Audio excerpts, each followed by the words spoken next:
tonight. The Sask NDP accuses the Premier of wanting to privatize healthcare. A Sask First Nation implements an emergency bylaw focusing on stray dogs. And dozens of cats are rescued from a decrepit home near Wynyard. Live from our studios in Regina, this is CTV News. Good evening. Premier Scott Moe is promising an open discussion this year on changes to health care in the province of Saskatchewan. As Wayne Mantika tells us, the Saskatchewan NDP are worrying that it could open a door to privatization. Questions are being asked about recent comments made by Premier Scott Moe regarding an upcoming discussion on the future of health care delivery. A very open discussion about delivering healthcare in a very innovative way, a different way. The Premier mentioned that Alberta is also holding a discussion. A bill before the Alberta legislature would allow for a dual practice model in which some doctors could offer both public and private care. The Premier did not say if it might be considered in Saskatchewan, but the NDP already is on record as being opposed. My message to Scott Moe and the Sask Party, if you really think that you are going to dismantle and destroy public health care in the birthplace of Medicare, you better be ready for a fight. In a written statement, the government said the lost and reckless NDP say new ideas are needed in healthcare, but reject new ideas in healthcare. They can attempt to frame this any way they want, but the fact remains our government will continue to pursue innovative approaches. The government statement offered little insight into what changes may be coming to healthcare delivery in Saskatchewan, only that there will be a full discussion during the course of this year. Wayne Mantika, CTV News, Regina. RCMP say multiple homes on the Big Island Lake Cree Nation were struck by bullets following a second shooting in the community last week. Police say just before 11 o'clock Friday night, they received several reports of gunshots. Their investigation has determined shots were fired and several houses hit, but no injuries have been reported. RCMP say they are still trying to determine if this shooting is connected to last week's fatal shooting on the First Nation. It happened on December 30th. A dangerous persons alert was issued after a shooting took the life of a 31-year-old man and injured 3 others who were all sent to hospital. The manhunt for the 2 suspects believed to be armed with a gun is still underway. RCMP say they are still working to find that pair. The Ochapowace First Nation has implemented a temporary emergency dog control bylaw. Jacob Carr has more on what the bylaw states and consequences that community dog owners could face if they do not comply. On Monday, the Ochapowace First Nation put a new temporary emergency dog control bylaw into effect. The community says it was put into place for the safety and well-being of community members, and that dogs roaming and traveling in packs pose a safety risk to community members.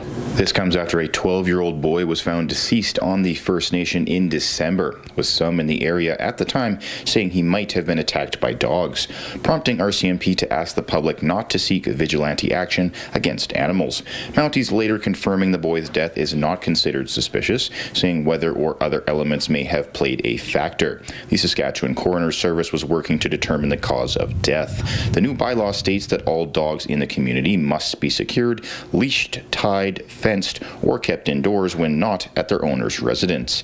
Also, that dog owners are fully responsible for their dog's behavior, and they must ensure their dog does not threaten, chase, harass, or intimidate any person or animal.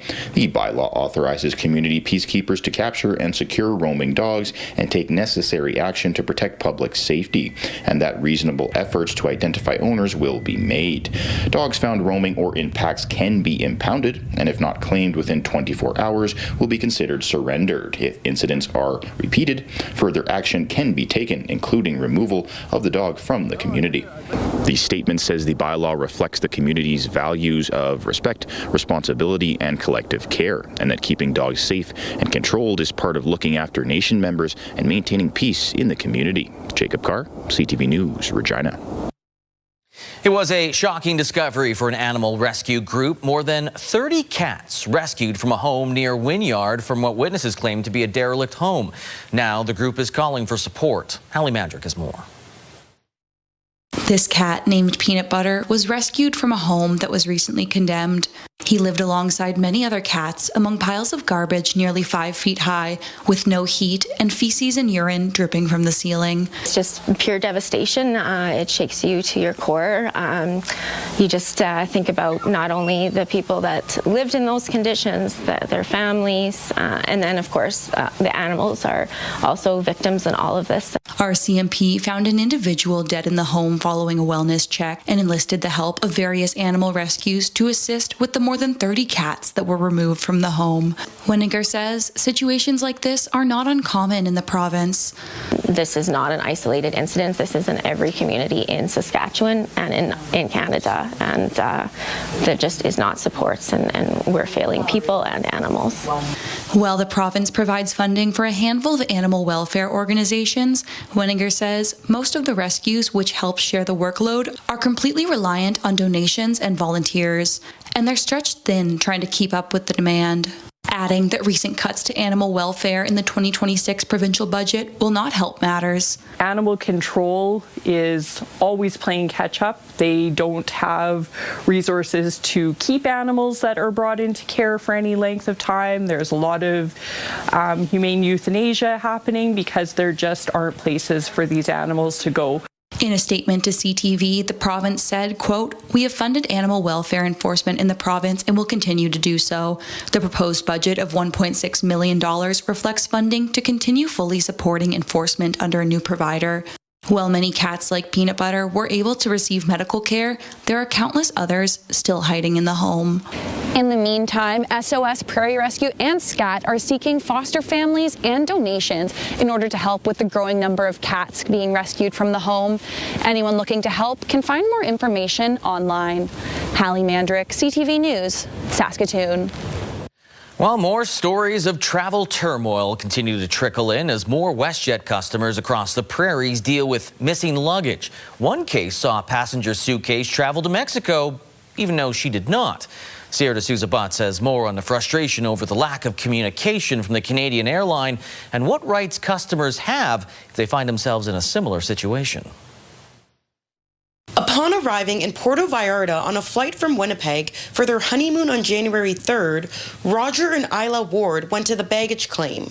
They picked up her luggage but couldn't find his. There's about 40 of us, I think, in the airport that have had in the same situation. We're seeing the same bags go around the carousel, and none of them are ours. In fact, we look at the tags, and those bags aren't even from Winnipeg. They're from Edmonton. I think I heard a few people say. Submitting a lost bag claim almost 2 days ago, Roger says he's disappointed by what he calls a lack of communication from the airline. The delayed baggage is an issue they've already identified. I would have thought you would try and notify us as we're leaving the airport or upon arrival shortly thereafter, not for us to try and reach out to the company after the fact. CTV News reached out to WestJet Tuesday but did not hear back in time for broadcast.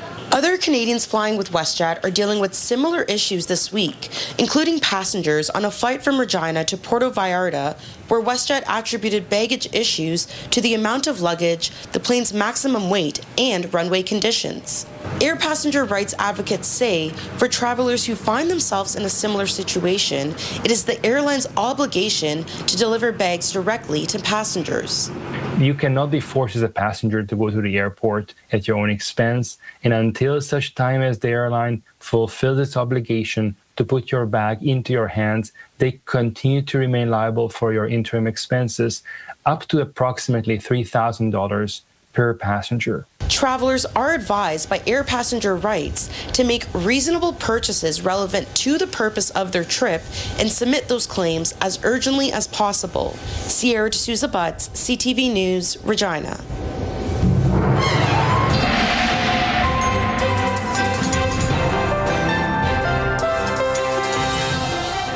All right, let's now go to the Weather Center where Sabine is joining us with more above seasonal temperatures to talk about. Yeah, in parts of Saskatchewan today, Lee, we already started to see those seasonal, if not warmer than seasonal temperatures, and it's only going to get warmer as we continue into the rest of the week. Now, there was expectations that we were going to see a little bit more sunshine in parts of the province, and as you can see behind me on the radar satellite, yes, the cloud cover did start to clear in central northern Saskatchewan, but we still saw quite a bit of cloud cover in southern Saskatchewan for most of the day. Now, temperatures, though, that's the story we want to talk about. You can see currently we're still sitting above zero in parts of the southwest. Even areas around Lloydminster all the way up to Buffalo Narrows, we're still seeing above seasonal temperatures, and that's expected to continue even with the wind chill. Not feeling too bad, especially in southern Saskatchewan. But like I said, we'll see those temperatures continue to climb, eventually seeing them pop up above zero in a few days. But I'll have those details coming up in your forecast. Lee?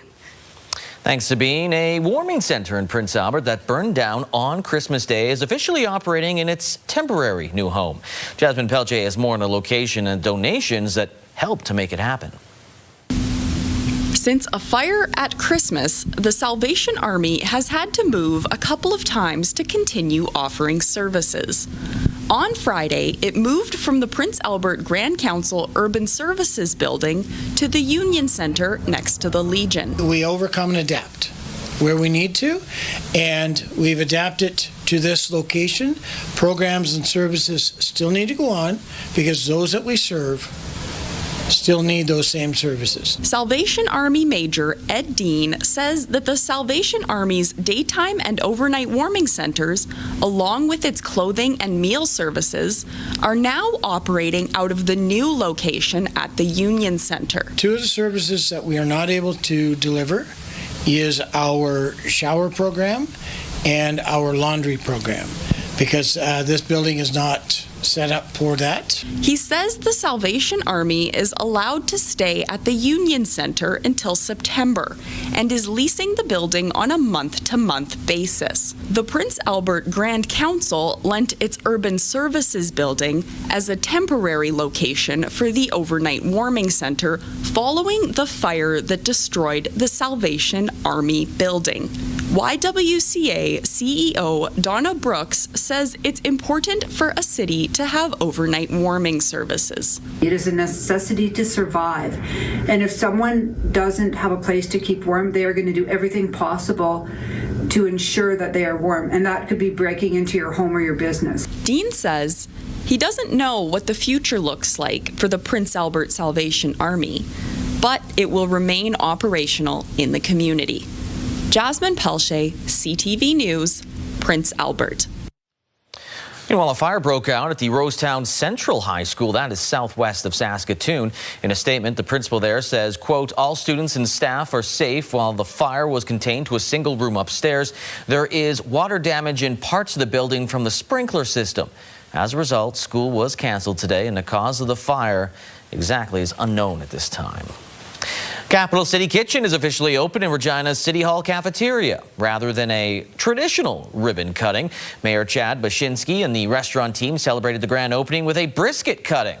The new cafeteria will feature products from local producers, including a local coffee roaster, soft drinks, and buns. Capital City Kitchen will soon be launching a pay-it-forward meal coin, which customers can buy a $20 token and donate to someone in need. We've seen it in other venues, like there's lots of places where they'll have like a pre-purchased coffee board or something like that. We're just trying to expand it into a bit of a more of a formal opportunity where people can buy a physical piece and distribute it, and so people can just have it in their pocket. Capital City Kitchen is open to the public, operating Monday to Friday from 7 a.m. to 4 p.m. After the break, what's next for the country of Venezuela after the capture of Nicolas Maduro? And a worthy recipient of the Order of Canada in this week's Indigenous Circle.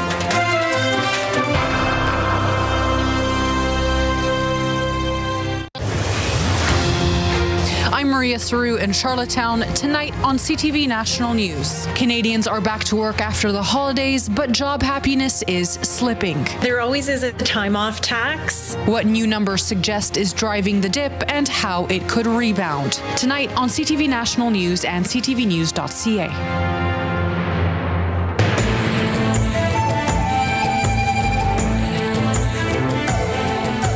Greetings, everyone. The Order of Canada is one of the highest honors a civilian can receive in this country. Now Saskatchewan writer, poet, and lawyer Michelle Good has been appointed this great distinction.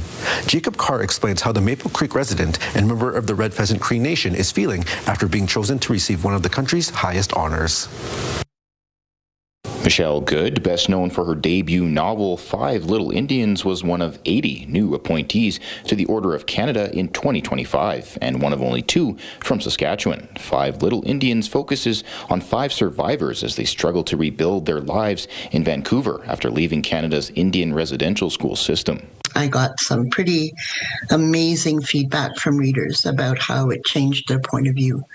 And so, hopefully that's the kind of work that I can continue to do. Good told CTV News that being appointed to the Order of Canada was a massive surprise as well as a tremendous honor. She followed up her debut novel with 2023's Truth Telling, 7 conversations about Indigenous life in Canada. She approaches it both from the perspective of fiction, which can bring a lot of empathy to the conversation, but she also writes nonfiction, and she's an amazing researcher, so she really has all the facts and statistics that back up those personal experiences. Good says it's important to write the stories she does because it provides context into Indigenous reality in Canada. According to Good, that is a very dark reality that includes the over-incarceration of Indigenous people and the vast number of the missing and murdered Indigenous women.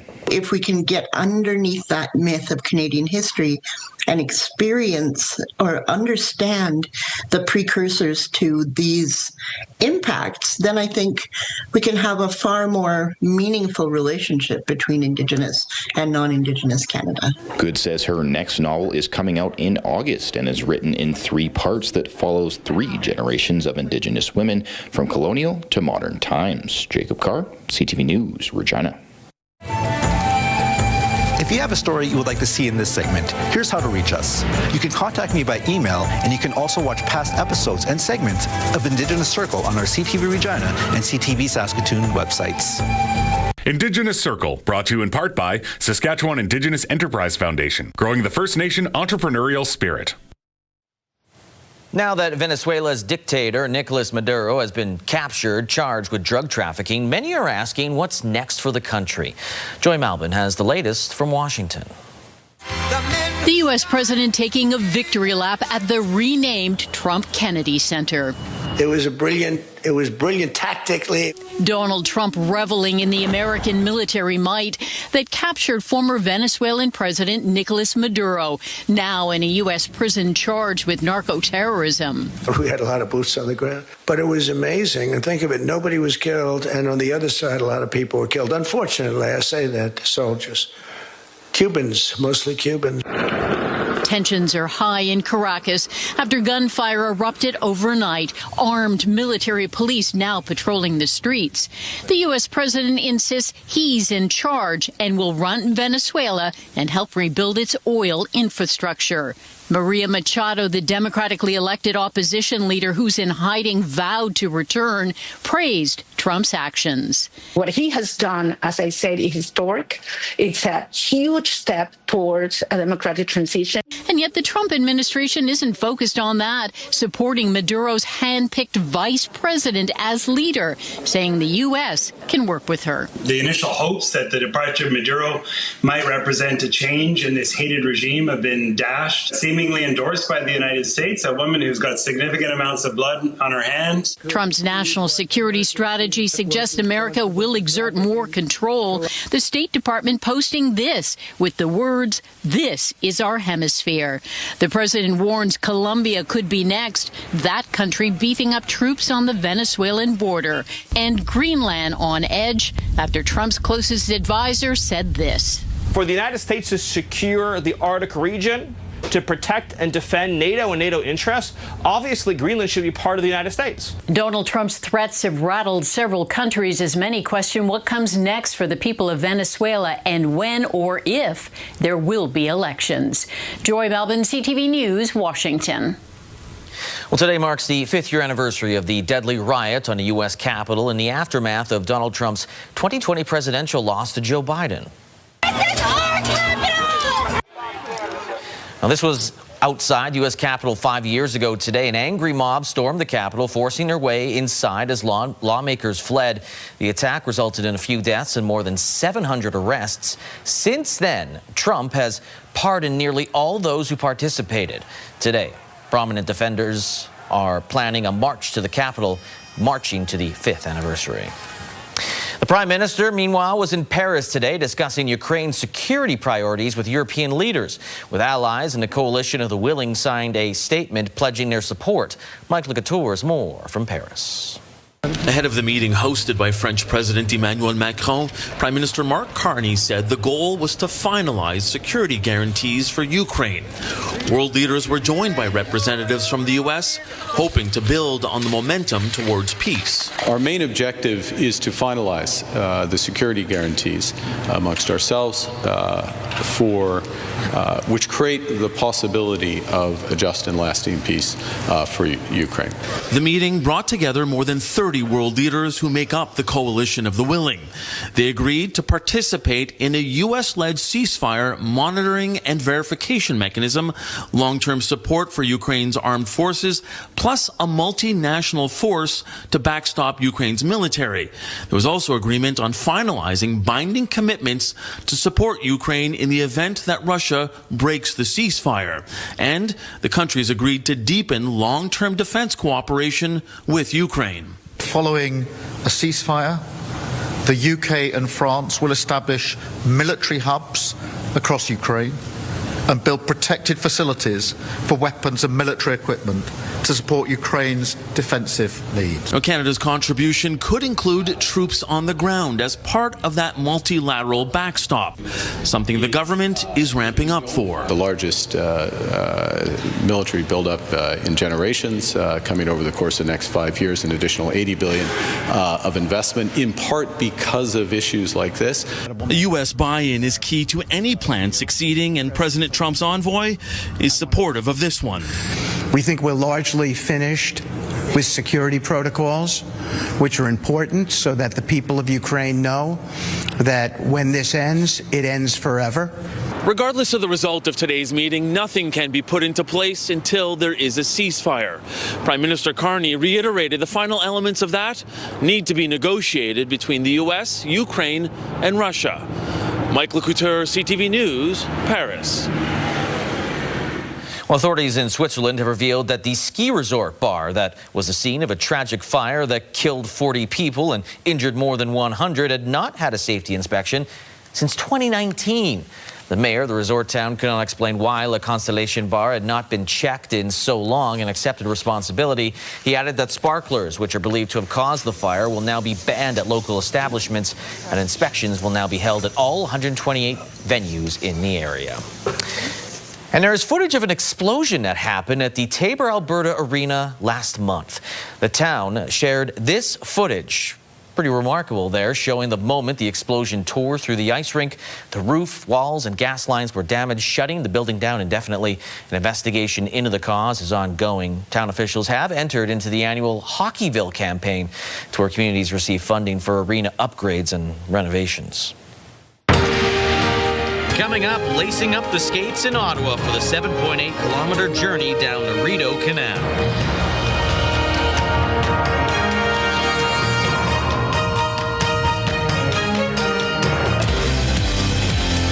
This week in politics, we focus in on North Battleford. Wednesday on Your Morning Saskatchewan, we are in conversation with the mayor of North Battleford to get his outlook on 2026.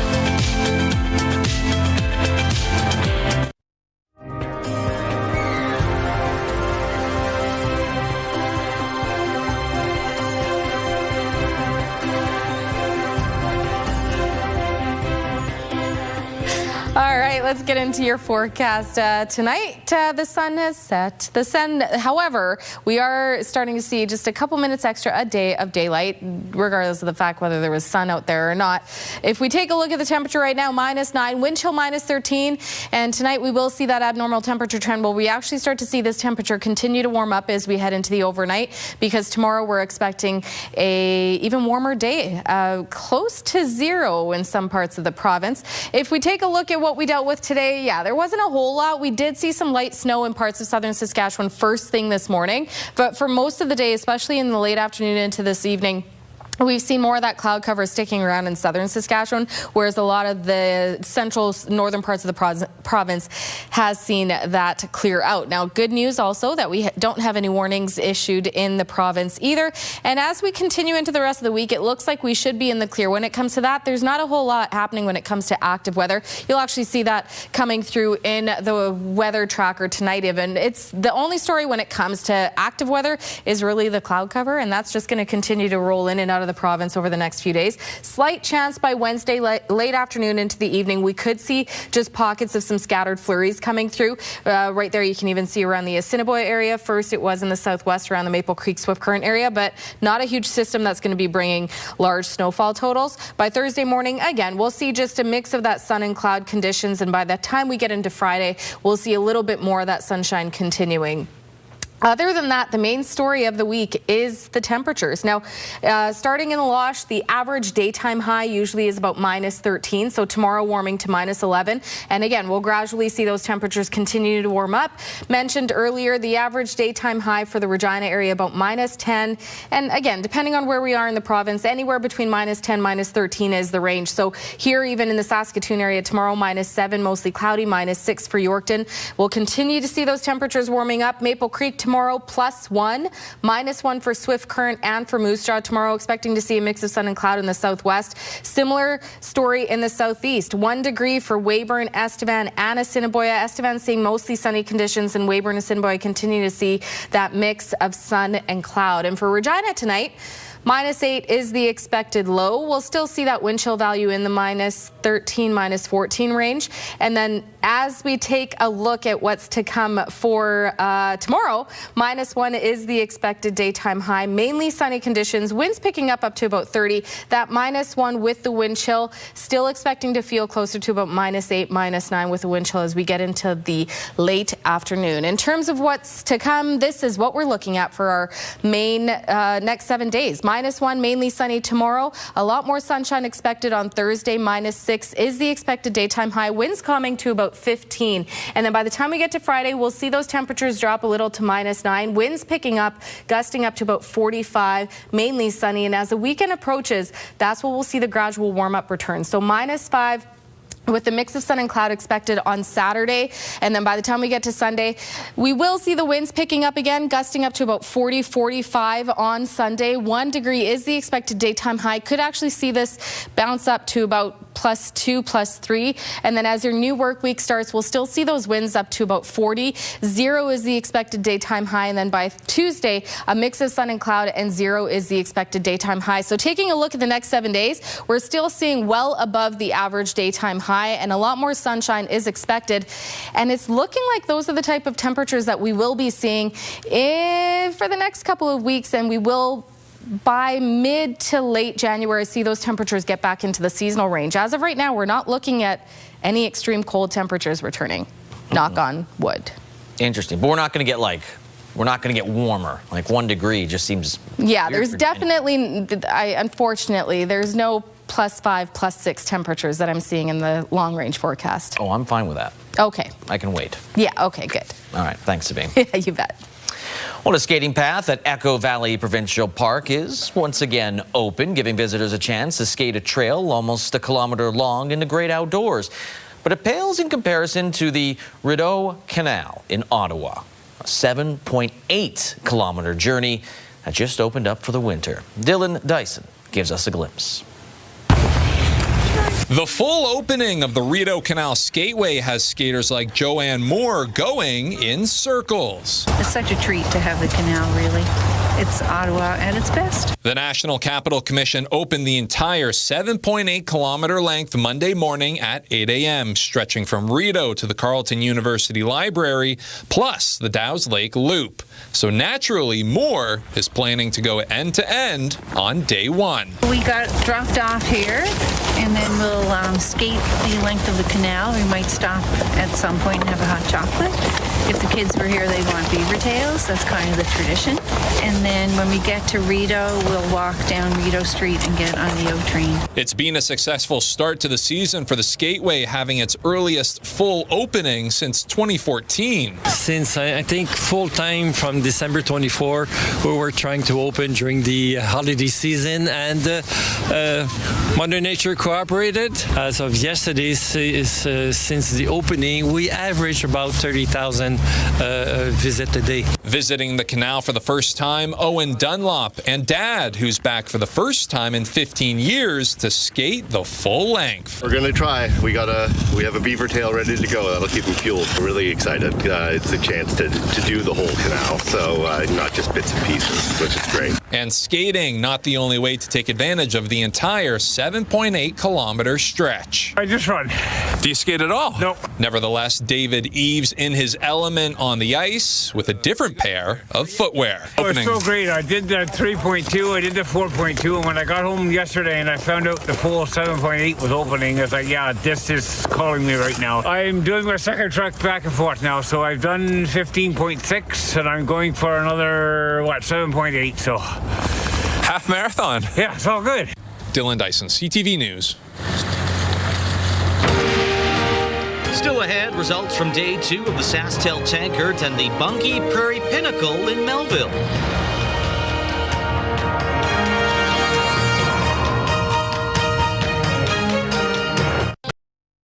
Wardrobe consideration in part by Colin O'Brien Men's Shop.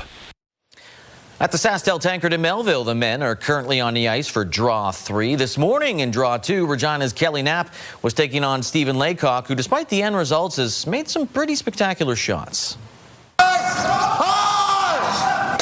Makes the contact. Will he make contact with the red? He does. Where does the shooter end up? He's going to make this shot. 3. Nice angle race tap back by Laycock in 8 to score 3, but still trailing Kelly Knapp 7-6. And in the 9th, Knapp with a chance for 3 of his own to tap back of Laycock's Yellowstone, and it's handshakes after that. Knapp improves to 2-0 with a 10-6 win. Other scores, Rylan Kleider 7-6 over Tyler Hartung, Joshua Bryden 10-6 over Carl DeConnick-Smith, and Bradley Moser beat Dustin Kalthoff 7-6 at an extra end. So look at the early standings. You've got defending champion Rylan Kleider, Kelly Knapp, and Bradley Moser at 2-0, followed by Dustin Kalthoff and Joshua Bryden at 1-1. As for the women, it was a battle of the undefeated in Draw 3 of the Bungie Prairie Pinnacle this afternoon. Former champion Penny Barker versus Regina's Sarah Miller.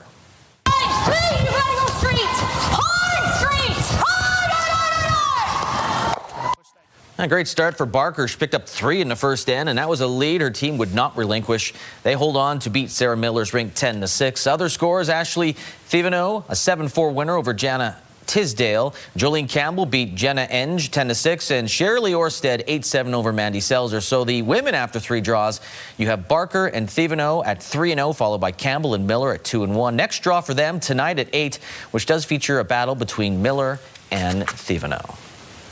Well, it's been more than a decade since an SJHL team has won the National Junior A Championship, but over the weekend, a team featuring players from 10 different clubs in the league went undefeated to win the Viking Cup in Camrose, Alberta. Donovan May says more. Go, taking the shot. Andrews now a shot. A rebound, and he scores! Estevan Bruins' Ethan Andrews calls his overtime winner in the 2026 Viking Cup the biggest goal he's ever scored. Put a shot on net. It was a good rebound. Just capitalized on the second chance, and celebration from there. But it may not have even been possible without a late tying goal from a Yorkton Terrier. Popped in front, and it scores!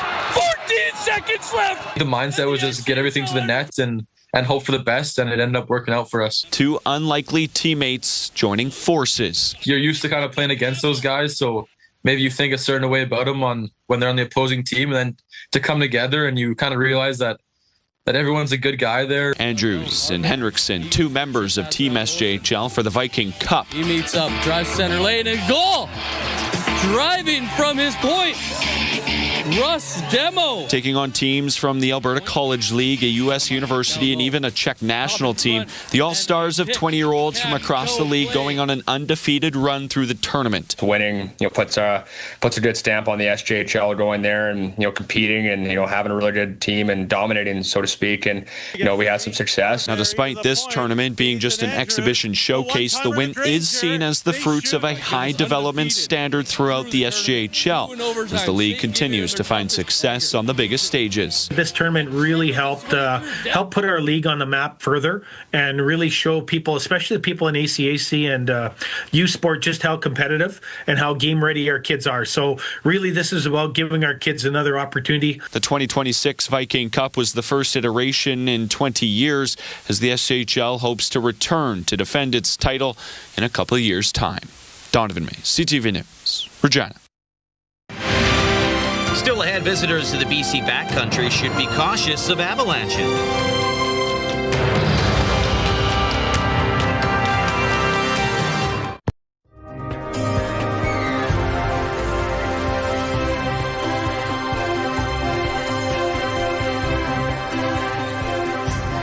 Let's take a look at your rural forecast for tomorrow, and it's the same story right across the province. We're going to see those temperatures climbing back above seasonal, and we will see pockets of sunshine. Some areas still dealing with a little bit of that cloud cover. Areas like Melfort, -9 and cloudy, -7, and mostly cloudy for Lloydminster, Watrous, and Outlook, but a mix of sun and cloud for Meadow Lake, -7, -6 for Spiritwood, mix of sun and cloud there, and mostly cloudy for Kindersley, -6.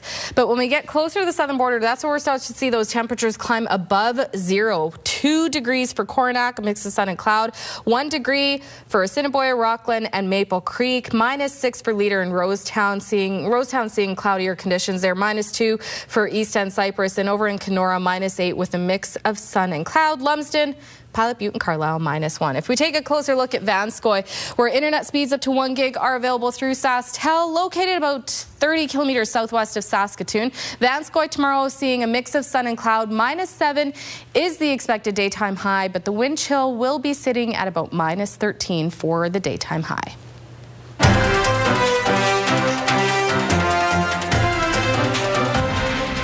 Avalanche Canada is warning outdoor adventurers there's a high risk right now in BC's backcountry. The agency says conditions can change rapidly and is advising anyone heading out to the backcountry to be extra prepared. CTV's Yasmin Gandham has the details. A warning for outdoor adventurers to be extra careful, especially in the backcountry, with mixed weather leading to uncertainty while on the slopes. Often, the weather forecast will predict for a windy day, and it's going to be windy in one valley but not windy in the other valley, so that weather will affect the snow. Outdoor enthusiasts are being warned to avoid any avalanche terrain with heightened risk. In Whistler, the alpine risk is moderate, but forecasters are expecting that to change to considerable on Tuesday. Watch out for signs of instability. That means blowing snow, cracks around your skis or your snowmobile, warming, or snow falling off trees because of the warm weather. So all these instability signs, it's something that you could observe as you're walking or recreating outside. It comes as new numbers from the province show nearly 80% of all Canadian avalanche fatalities over the past 10 years have been in BC. Avalanche Canada says to also be aware of the potential for loose avalanches where snow hasn't yet formed. Of course, going to affect the avalanche condition as well. So that's why we highly encourage people to look at their local conditions. Looking at local conditions, being prepared with the adequate gear and appropriate training is what you need to stay safe on the slopes. Yasmin Gandham, CTV News, Burnaby. Well, the cost of putting food on the table continues to rise. Year over year, grocery store prices are up 3.5% in Saskatchewan. That is slightly above the national average. The Statistics Canada report shows roasted coffee had the largest price spike. I definitely see that, along with fish, meats, and fruit. Food experts say interprovincial trade barriers continue to have a direct impact on the cost of transporting food. And 2026 got off to an exciting start for a team of orca researchers in BC. The group had their first encounter with a unique group of killer whales on New Year's Day. Observers spotted 7 big killer whales in the waters around Victoria late last week, including a bull and young adults. The Centre for Whale Research published these photos along with details about the creatures and their behavior. Although they look virtually identical, transient orcas eat other mammals like seals, unlike resident orcas that eat only salmon. Let's take a look at farm market boards. Street price of canola is down $2.10 to $556.42 per ton, while the futures price is up $2.80 to $613.90 per ton. Street price for amber durum wheat stays the same, $274.92 per ton. Red spring wheat's down $1.59 to $246.94 per ton. Feed barley is $213.59 per ton, while flax is $626.04 per ton. Those prices brought to you by Bungie. As for the markets, the TSX up 188 points. The Dow Jones rose by 484 points. The Canadian dollar went nowhere. It stayed at 72.40 cents US. On the commodity front, gold up $45.68. West Texas Intermediate crude down $1.19, while Western Canadian Select crude was up 51 cents. Gas in Regina, a little bit of a drop again. Now it's $1.15.9 cents per liter, so gas looking pretty low right now if you need to fuel up.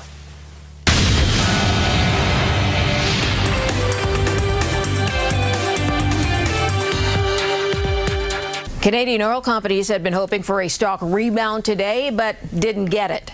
They got hit on Monday after the weekend capture of the Venezuelan leader.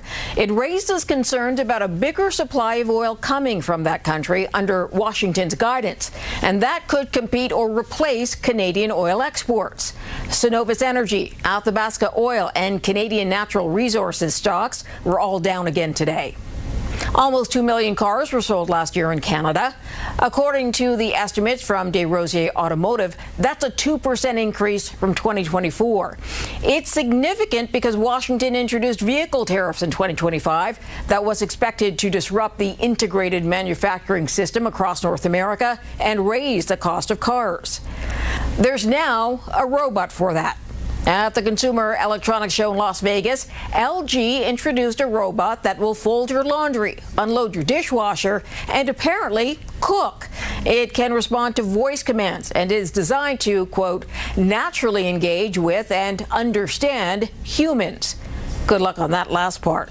Those are your business headlines. I'm Marilla Fernandez.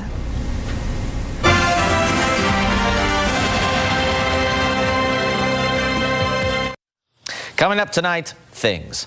It was a miraculous start to 2026 for a farm in Alberta, surprised with the birth of not 1, not 2, but 3 calves on New Year's Day. And my dad looked at me and he goes, "You better try again." And I rolled my eyes and I'm like, no. But did due diligence and went in again. And I was about shoulder deep in this cow and I could just feel the tips on the 3rd calf, the tips of the feet. So I'm like, okay, here we go again. The 3 shoulder deep, Sabine. The 3 female calves were born at Lucky 7 Cattle Company. 2 hours southwest of Edmonton. The owner says twins are more common and healthy triplets rare. We've done these stories in Saskatchewan. The odds are about 1 in 8 million. So she was caught off guard when the cow was calving a 3rd time. No surprise. By the way, the calves' names, Marla, Carla, Darla. They all rhyme. It's not easy working with him. Okay. It's day 1 of the annual Consumer Electronics Trade Show in Las Vegas, and tech giants say one of the biggest trends for 2026 will be physical.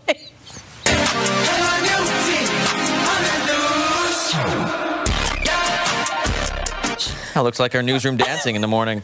That's the term NVIDIA is using for AI models that are trained using data in virtual environments that then deployed as physical machines. That company, as well as AMD, Intel, all had big AI and chip announcements today, including NVIDIA's AI Paymeo, which is specifically designed for driving.